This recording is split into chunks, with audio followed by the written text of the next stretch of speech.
किस good afternoon मेरे प्यारे बच्चों। सभी मेरे प्यारे बच्चे कैसे हैं बेटा? चलिए, आज हम दिव्यांगता का जो लास्ट टॉपिक्स है वो पढ़ेंगे बेटा। तो उससे पहले हम आपको एक बहुत ही प्यारी सी छोटी सी एक कहानी सुनाते हैं, ताकि आपको मज़ा भी आ जाए और कुछ प्रेरणा भी मिल जाए। ठीक है?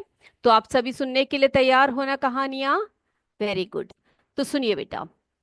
तो एक बार की बात है कि जो स्वामी विवेकानंद जी है और उनके जो गुरु है, आप जानते हैं उनके गुरु का नाम? उनका गुरु, उनके जो गुरु हैं वे गुरु रामकृष्ण परमहंस जी। ठीक है?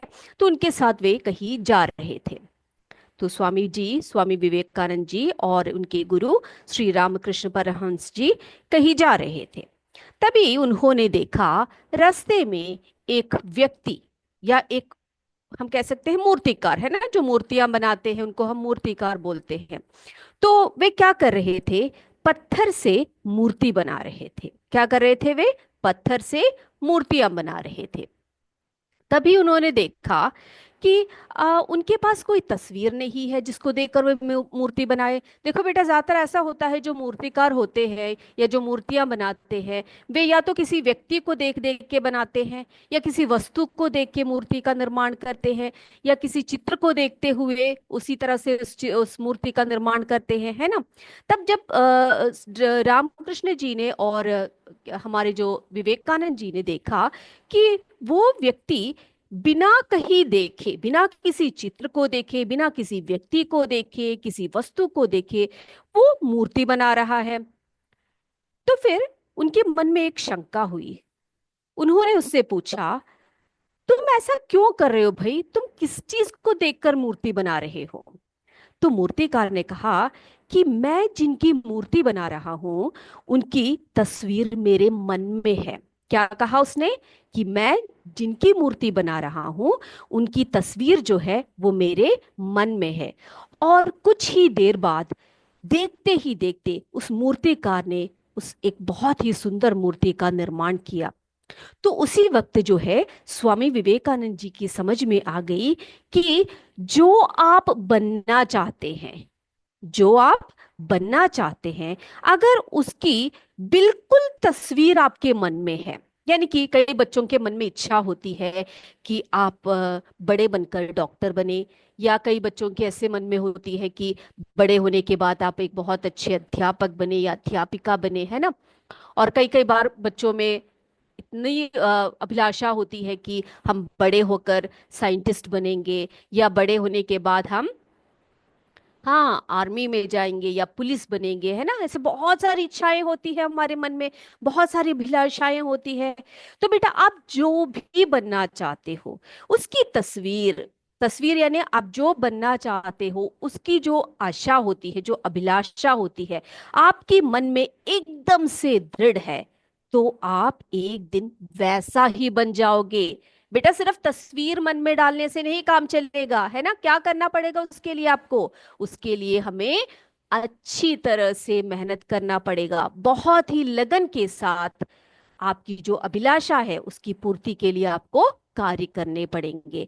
तो आप क्या करोगे आज से? जो भी आप बनना चाहते हो अपने आगे के जीवन में, जो आप बनना चाहते हो, बिल्कुल उस बात को अपने मन में ठान लो, और उसके लिए लगातार क्या करते रहो? बिल्कुल सही, लगातार आप प्रयत्न करते रहो बेटा। ऐसा करने से क्या होगा? ऐसा करने से आप एक दिन बिल्कुल वही बन जाओगे, है ना। कहानी पसंद आई सबको? अच्छा लगा? ठीक है। तो आज हम देखेंगे कि इस दिव्यांगता लेसन में से आप कौन कौन सी बातें पढ़ रहे हैं, है ना। चलो, तो बेटा, दिव्यांगता के प्रति राष्ट्रीय एवं अंतर्राष्ट्रीय स्तर पर जो प्रयास हो रहे हैं उसके बारे में पढ़ेंगे। फिर हम पढ़ेंगे पैरा ओलंपिक खेल के बारे में, थोड़ी सी जानकारी लेंगे। और फिर लास्ट में दिव्यांगजनों के प्रति सामाजिक दायित्व, या हम सबका दायित्व क्या है, वो भी हम पढ़ने जा रहे हैं। ओके, चलिए बेटा, सबसे पहले हम बात करते हैं दिव्यांगता के प्रति राष्ट्रीय एवं अंतर्राष्ट्रीय स्तर पर क्या क्या प्रयासें हो रही है। तो बेटा, हम सब जानते हैं कि जो भारत का संविधान है उसमें हम सभी जो नागरिक होते हैं, हम सभी के लिए समानता, स्वतंत्रता, न्याय व गरिमा जो है वो सुनिश्चित है। सभी जानते हो ना, हम लोग पढ़ते हैं, एसएस में पढ़ते हैं ना बेटा। किरातपुर सभी को गुड आफ्टरनून, ठीक है। तो तो भारत के संविधान में जो है सभी नागरिकों को समानता, स्वतंत्रता, न्याय व गरिमा जो है वो सुनिश्चित है। और बेटा जो दिव्यांग व्यक्ति है उनके समेत एक संयुक्त समाज बनाने पर हमारी जो सरकार है या जो हमारी जनता है वो सभी क्या कर रही है, जोर डाल रही है। तो ऐसे कदम, पहले देखो, पहले जो विकलांग या दिव्यांग लोग होते थे उनके प्रति सबके मन में कुछ ना कुछ अलग अलग बातें ही चलती रहती होंगी, है ना। हम लोग कई लोग सोचते होंगे ये लोग कुछ नहीं कर पाते, इनसे कुछ नहीं होगा। लेकिन देखो बेटा, हाल के वर्षों में जो है दिव्यांग लोगों के प्रति सभी का जो है नजरिया जो है बदलता जा रहा है। ठीक है। तो ऐसे करने के लिए जो भारत सरकार है, या राष्ट्रीय स्तर पर या अंतर्राष्ट्रीय स्तर पर बहुत सारे प्रावधान किए जा रहे हैं। तो हम आज पढ़ेंगे राष्ट्रीय स्तर पर। ओके, राष्ट्रीय स्तर पर जो इनके लिए जो सेवाएं उपलब्ध है उसके बारे में, कुछ संस्थान ऐसे हैं भारत में, इसके बारे में जरा हम जानकारी लेते हैं। ओके, चलिए। तो 7 राष्ट्रीय संस्थान हैं जो इस क्षेत्र में कार्य कर रहे हैं, बहुत बढ़िया कार्य कर रहे हैं दिव्यांग लोगों के लिए। तो वही हम देखते हैं, वे कौन से 7 संस्थान है बेटा। चलिए, तो यहां पर आप अभी स्क्रीन पे देख सकते हो वे कौन से राष्ट्रीय संस्थान है। हाँ, चलिए, तो यहां देखिए, यहां पर आप देखो, सबसे पहले देखो राष्ट्रीय श्रवण विकलांग संस्थान मुंबई। तो यहां पर क्या है बेटा, जो विकलांग लोग हैं, विकलांग लोगों के लिए एक संस्थान है मुंबई में, जो राष्ट्रीय श्रवण विकलांग संस्थान है, जिसे हम national institute of hearing and handicapped बोलते हैं। ये कहां पर है, मुंबई में है। ओके, चलिए, अब अगला देखिए आप। अगला है राष्ट्रीय बहुविकलांग सशक्तिकरण संस्थान चेन्नई। कहां पर है ये, चेन्नई में है। क्या है, कौन सा संस्थान है, राष्ट्रीय बहुविकलांग सशक्तिकरण संस्थान, जिसे हम national empowerment institute for multiple disabilities, यानी कि जिनके जिनको एक से अधिक विकलांगता है उनके एम्पावरमेंट के लिए ये संस्थान जो है कार्य कर रही है।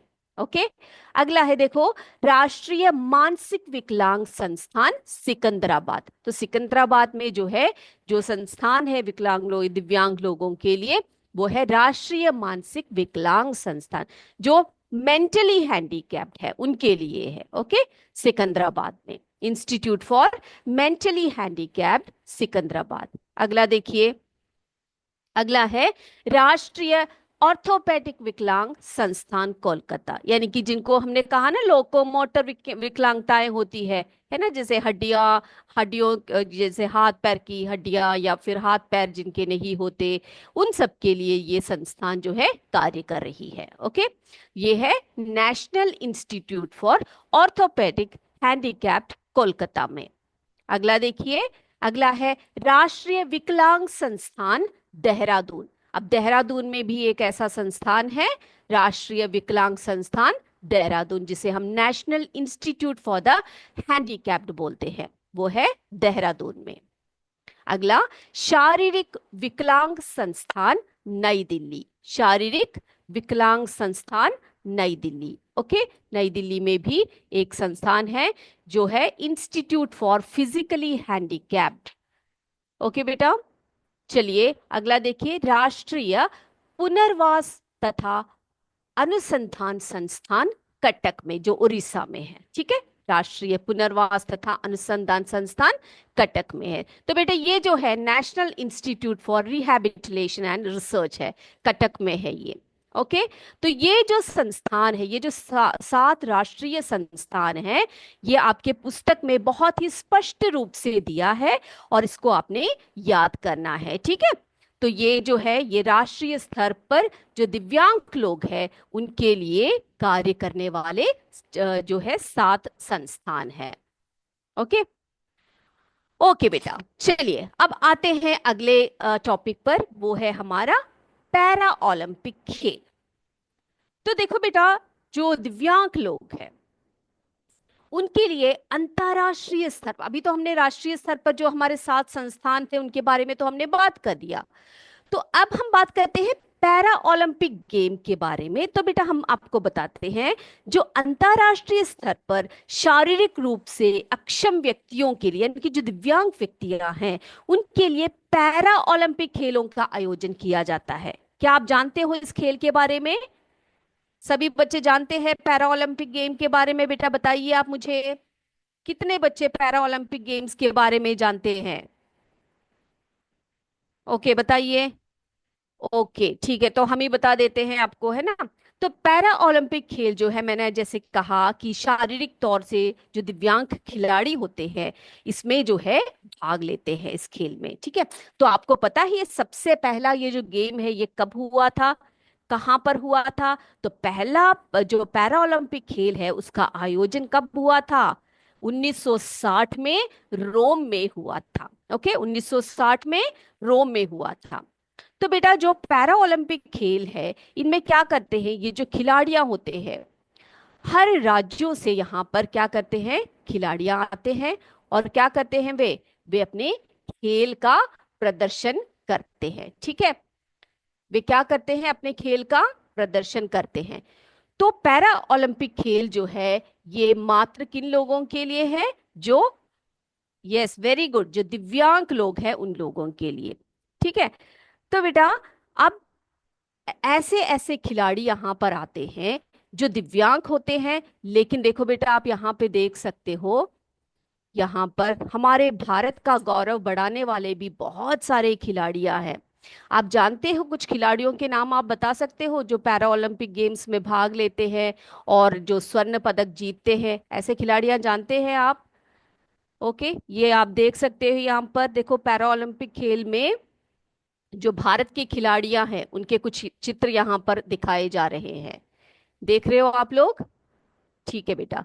तो यहाँ पर आप देख सकते हो ये कौन है, इनको आप जानते हो बेटा? इन्हें पहचानते हो? ध्यान से देखिए और बता सकते हो आप? हाँ वेरी गुड, ये कौन है, कोई बता सकता है मुझे? जी हाँ, इनका नाम जो है दीपा मलिक है, ठीक है। जो दीपा मलिक है बेटा, इनके जो शरीर का जो निचला हिस्सा है ना वो सुन्न हो गया था, और वे जो है बहुत ही अच्छी खिलाड़ी है। ये इन्होंने जो है रजत पदक जीत कर जो है पैरा ओलंपिक 2016 में जो हुआ था उसमें पदक जीतने वाली पहली भारतीय महिला खिलाड़ी बन गई। हाँ, और यहाँ पे आप देख सकते हो इनका चित्र, ये देखो, देखो बेटा यहाँ पर। हाँ, तो ये जो है जैवलिन थ्रो, तैराकी और जो मोटर रेसलिंग है इनसे जुड़ी जो है दिव्यांग खिलाड़ी हैं ये, यानी कि बहुत सारे खेलों में ये बहुत निपुण है। तो पैरा ओलंपिक खेलों में उल्लेखनीय उपलब्धियों के लिए के कारण ही इन्हें भारत सरकार ने क्या दिया, अर्जुन पुरस्कार प्रदान किया। ओके, क्या प्रदान किया इनको? अर्जुन पुरस्कार प्रदान किया। ओके, तो इसी प्रकार के एक खिलाड़ी है, यहाँ पर आप देख सकते हो बेटा, ये कौन है, इनको पहचानते हो? कोई बच्चा है जो इनको पहचानता है? तो हम आपको बता देते हैं, ये है तमिलनाडु के मारियप्पन तंगवेलु, ठीक है। और ये ऊंची कूद में इन्होंने क्या किया था, स्वर्ण पदक जीता था। किसमें? ऊंची कूद में, यानी कि जिसे हम लॉन्ग जंप बोलते हैं, ठीक है। और ये जो है ये इनका जो पैर है ना बेटा, एक दुर्घटना में इनका पैर जो है जख्मी हो गया था, और बहुत इलाज करने पर भी वे ठीक नहीं हो पाए थे। और देखो बेटा, गरीबी और शारीरिक कमजोरियों के बाद भी उन्होंने हार नहीं मानी, बहुत ही गरीब परिवार में पैदा हुए थे, शारीरिक कमजोरियां थी, लेकिन तब भी वे हार नहीं माने और अपनी कड़ी मेहनत और लगन से इन्होंने स्वर्ण पदक जीता। ठीक है। और बेटा ऐसे ऐसे बहुत सारे दिव्यांग साथी हैं, ऐसे बहुत सारे दिव्यांग लोग हैं जो हमारे देश के गौरव है। ठीक है। तो आपको समझ में आ गया ना पैरा ओलंपिक गेम्स क्या होते हैं? सबको क्लियर हो गया बेटा? बताइए। ठीक है। Yes ma'am. Okay. Okay, very good. ठीक है बेटा, अब हम बात करते हैं दिव्यांग जनों के प्रति सामाजिक दायित्व के बारे में। तो हमारा दायित्व क्या है दिव्यांग लोगों के प्रति, आप बताइए मुझे। कोई बता सकता है? हाँ। तो जो हमारा दायित्व है वो जो दिव्यांग लोग हैं, हम दिव्यांगों की शारीरिक स्थिति को नजरअंदाज करते हुए हमें क्या करना चाहिए बेटा? उनके आत्मविश्वास और किसको बढ़ावा देना चाहिए? मनोबल को बढ़ावा देना चाहिए। और उनकी देखो बेटा, दिव्यांग कहा है उनको, है ना? तो यानी कि अगर उनके एक या दो अंक में कोई भी परेशानी है, उनको ईश्वर ने ऐसी ऐसी शक्तियां दी होती है जो हम में नहीं होती। जो साधारण लोग होते हैं, जिनके दोनों हाथ पैर होते हैं, आंखें ठीक होती हैं, जिनके कान ठीक होते हैं, उनमें एक ऐसी शक्ति ईश्वर ने दी होती है जो हम में नहीं होती। तो हमें क्या करना चाहिए? उनकी सारी शारीरिक स्थिति है उसको नजरअंदाज करते हुए उनके आत्मविश्वास और मनोबल को बढ़ावा देना चाहिए। ठीक है। और उनकी जो कार्य क्षमताएं हैं कि वे क्या क्या कार्य कर सकते हैं, उसको देखते हुए उनको समाज के मुख्य धारा से जोड़ने का प्रयास करना चाहिए। ठीक है बेटा। और कई कई बार ऐसा होता है, कई लोग समझते हैं कि वे घर के लिए बोझ है या समाज के लिए बोझ है। तो इस सोच को हमें क्या करना चाहिए? इसे बदलना होगा। ठीक है क्या? कि जो विकलांग व्यक्ति है, जो दिव्यांग व्यक्ति है, वो घर के लिए, परिवार के लिए, समाज के लिए बोझ है, उसको हमें, उस नजरिए को हमने बदलना होगा। तो बेटा देखो, आप राष्ट्रीय स्तर पर, अंतर्राष्ट्रीय स्तर पर, है ना, बहुत सारी प्रतिस्पर्धाएं आजकल आयोजित की जा रही है। और आप देखोगे कि जो अगर दिव्यांग व्यक्ति उनमें भाग लेते हैं तो वो बहुत ही अच्छे तरीके से उन सभी में आगे आते हैं, है कि नहीं? तो हमें दिव्यांग साथियों, जो हमारे दिव्यांग साथी है, उन्होंने यह सिद्ध कर रखा है कि वे किसी काम में भी कम नहीं है। और उन्हें समानता का अवसर देना चाहिए। हमें कैसा अवसर देना चाहिए? उन्हें समानता का अवसर दो ना भाई, उन्हें भी, वे सब कुछ कर सकते हैं। और उनकी भावनाओं से कभी भी क्या नहीं करना चाहिए? खिलवाड़ नहीं करना चाहिए। जो सरकार ने उनके लिए देखो बेटा, भारत सरकार ने उनके लिए बहुत सारी सुविधाएं दे रखी है। उन सभी का जो सुविधाएं हैं, उनकी जागरूकता उन्हें बताना चाहिए। हमें अगर इन सब के बारे में पता है तो उनको आप बताएंगे कि आपके लिए सरकारी योजनाएं ऐसे हैं। तो उसके प्रति जो है उनको जागरूक करना, उनको सामान्य जीवन व्यतीत करने के लिए उनकी मदद करना, आपकी सहानुभूति की उन्हें कोई भी आवश्यकता नहीं है। तो ऐसे करने से वे क्या करेंगे? जो हमारे दिव्यांग व्यक्ति है, वो पूरे सम्मान के साथ, आत्मसम्मान के साथ, हम सबके साथ बहुत अच्छा जीवन व्यतीत करेंगे। ठीक है। तो बच्चों, ये जो चैप्टर है हमारा दिव्यांगता, ये यहीं पर हमारा समाप्त हो गया है। आप में से किसी भी बच्चों को इस चैप्टर में से कोई डाउट है तो आप मुझे बताइए। अगर कोई डाउट है आपको तो आप मुझे बता सकते हैं। ओके। ठीक है। तो आज हम कुछ अभ्यास प्रश्न की तरफ चलें। आप सभी तैयार हो? छोटे छोटे कुछ अभ्यास प्रश्न कर लेते हैं। अगली क्लास में हम बड़े प्रश्नों के उत्तर भी लिख लेंगे। ठीक है बेटा? चलिए। ओके।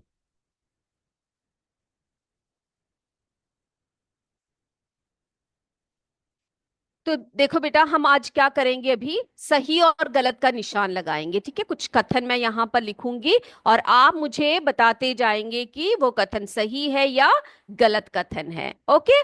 चलिए। पहला, देखो, सही और गलत। तो सही के सामने आपने सही का चिन्ह लगाना है, गलत के सामने आपने गलत का चिन्ह लगाना है। ओके। चलिए। तो पहला है, प्राथमिक प्राथमिक उपचार पेटी, उपचार पेटी में मलहम और कुछ दवाएं, कुछ दवाएं होनी चाहिए, होनी चाहिए। क्या ये कथन सही है? अगर सही है तो आप मुझे सही बताइए, अगर गलत है तो गलत बताइए। जल्दी से बोलिए बेटा, ये क्या ये कथन सही है? ये सही है, बिल्कुल सही है ना? तो प्राथमिक उपचार पेटी में मलहम के साथ साथ कुछ दवाइयों का होना भी जरूरी है। उसमें और भी बहुत सारी चीजें आती है ना? जैसे पट्टियां, प्लास्टर, ग्लाउज, ये सब चीजें हम लोग पढ़ चुके हैं, है ना? ट्रू है ये। चलिए अगला देखते हैं।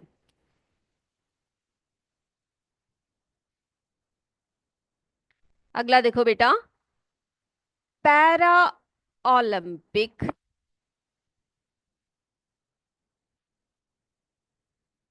पैरा ओलंपिक खेल में सभी खिलाड़ी, सभी खिलाड़ी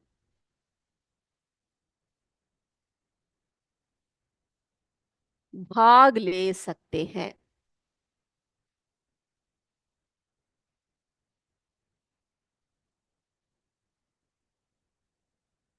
बताइए, पैरा ओलंपिक खेल में सभी खिलाड़ी भाग ले सकते हैं। कोई बता सकता है कि ये सही है ये गलत है? किस प्रकार के खिलाड़ी भाग लेते हैं बेटा उसमें? सीएस करधाना। यस, सभी खिलाड़ियां नहीं भाग ले सकते बेटा उसमें।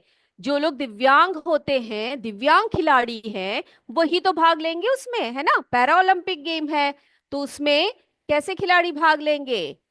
जो दिव्यांग है, बस वही खेल में।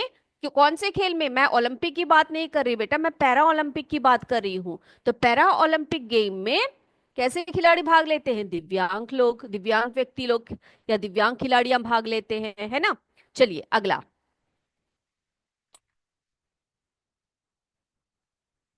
अगला है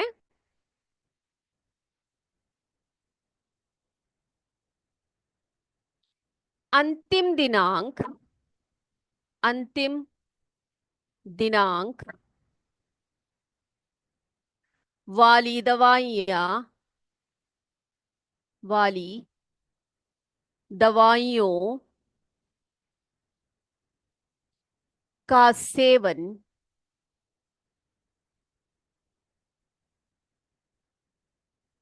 नहीं करना चाहिए।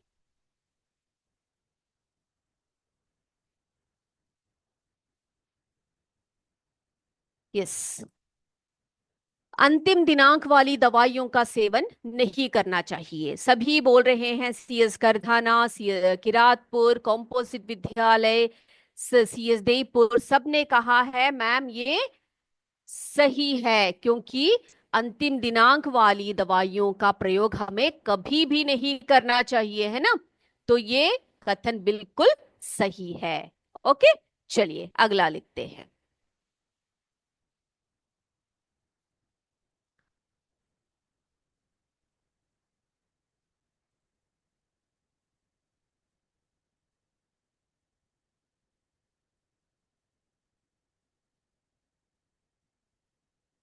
अगला लिखते हैं,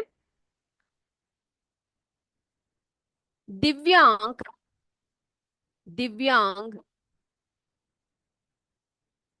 साथियों, दिव्यांग साथियों की मदद करना, मदद करना हमारा, हमारा सामाजिक, सामाजिक दायित्व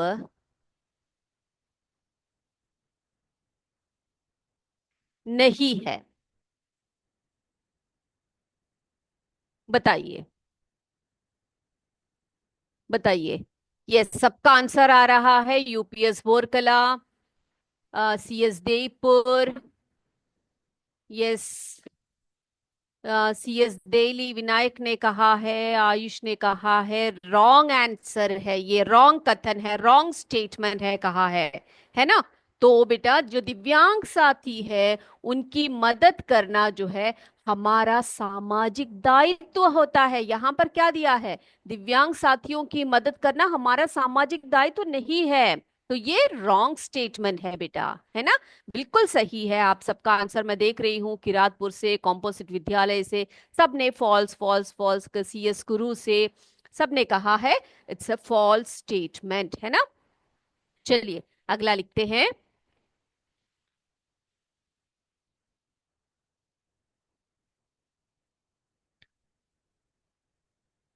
चलिए बेटा, अगला लिखते हैं हम लोग।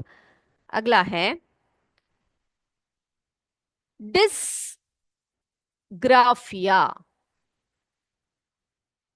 डिसग्राफिया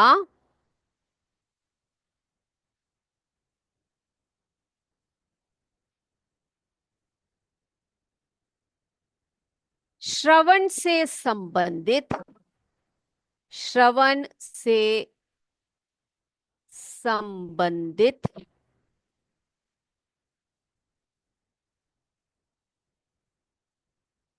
अक्षमता, अक्षमता है। बताइए बेटा, डिस्ग्राफिया श्रवण से संबंधित अक्षमता है। बताइए, यूपीएस बोरकला से किस बच्चे ने मुझे, एक मिनट, आयुष ने, नॉट आयुष, काजल ने, काजल का नोटबुक जो है बेटा, आपका चित्र मैंने देख लिया, बहुत बढ़िया बनाया है आपने। Okay, okay. अब मुझे बताइए, डिस्ग्राफिया श्रवण से संबंधित अक्षमता है, क्या ये सही है? अगर ये गलत है तो आप मुझे बता सकते हैं कि ये डिस्ग्राफिया जो है किस से संबंधित अक्षमता है? बता सकता है मुझे कोई? बताइए, बताइए। सीएस देपुर का आंसर आ गया। हम्म। ओके, ये जो स्टेटमेंट है ये गलत है। डिस्ग्राफिया जो है श्रवण से संबंधित अक्षमता नहीं है। ओके, ये गलत है। तो मुझे सिर्फ एक स्कूल से जवाब आया है इसका आंसर, मुझे मैं देख रही हूँ, सीएस देवपुर ने इसका आंसर दिया है। डिस्ग्राफिया जो है किससे संबंधित अक्षमता है बेटा? बताइए। ओके, गलत है, गलत है। हम्म। ओके, सीएस देवपुर ने आंसर दिया है राइटिंग से संबंधित, है ना, लिखावट से संबंधित। यूपीएस बोरकला ने भी कहा है लिखने से, है ना। तो जो डिस्ग्राफिया है वो क्या होता है, कैसी अक्षमता होती है बेटा? वेरी गुड, सुसंगत या अच्छे ढंग से, अच्छे रूप से न लिख पाने की अक्षमता होती है। ओके, तो ये एक लेखन विचार है। क्या है? कौन सा विकार है ये? लेखन विकार है। ओके बेटा, चलिए अगला, अगला स्टेटमेंट लिखते हैं। अगला है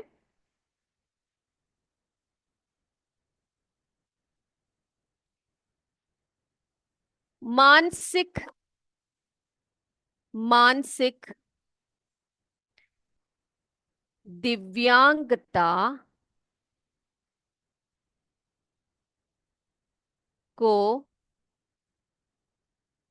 मानसिक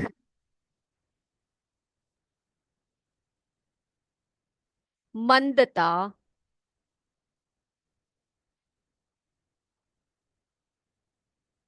कहा जाता था। अब नहीं कहते, कहा जाता था करके बोल रहे हैं। क्या बेटा ये सही है? मानसिक दिव्यांगता को मानसिक मंदता कहा जाता है क्या? ऐसा कहते थे।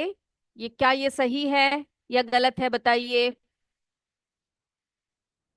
एक स्कूल का आंसर, सीएस करधाना का आंसर आया है, बाकी किसी का भी आंसर नहीं देख पाई हूं मैं। सीएस देवपुर, ये CS बटसार, UPS Borkala, very good. ये जो रियलमी करके जिन्होंने नाम लिखा है, आप अपने स्कूल का नाम कृपया टाइप कर दीजिए, ठीक है। CS मुकालपुर। सबने कहा है, क्या कहा है, कि मानसिक दिव्यांगता को पहले मानसिक मंदता कहा जाता था, है ना, कहते थे पहले इसको ऐसे कहा जाता था। तो ये कथन जो है बिल्कुल सही कथन है ना।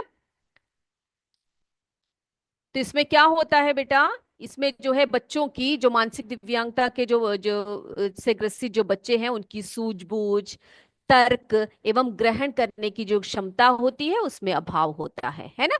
तो अगली क्लास में क्या करेंगे बेटा, आज का तो समय हमारा समाप्त हो गया है। अगली क्लास में हम इसके जो बड़े जो प्रश्न उत्तर है, लॉन्ग आंसर टाइप क्वेश्चंस है, उसको करेंगे। सभी बच्चे अपने नोटबुक्स लेकर आइएगा।